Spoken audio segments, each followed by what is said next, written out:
ఎందుకు మన దేశం స్వాతంత్రం సాధించి 70 ఏళ్ళు అయినా ఇంకా అభివృద్ధి చెందలేదు?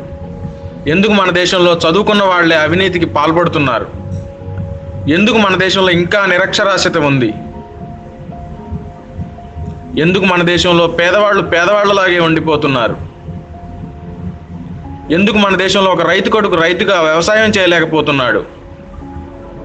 ఎందుకు మన దేశంలో ఇంకా కులం పేరుతో కొట్లాడుతున్నారు? ఎందుకు మన దేశంలో అక్కడక్కడ దేశ వ్యతిరేక నినాదాలు చేస్తున్నారు? ఎందుకు మన దేశంలోని విద్యార్థుల్లో దేశభక్తి సన్నగిల్లుతుంది? ఎందుకు మన దేశంలో నిరుద్యోగం పెరిగిపోతుంది?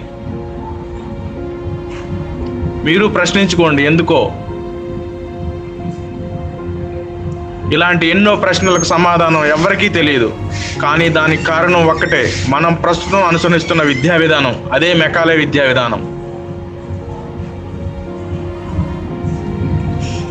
ఇదే మన దేశానికి ముప్పు. ఎలా అనేది ముందు వీడియోల్లో వివరిస్తాను. నమస్తే, మీ Rajasekhar. Subscribe my YouTube channel.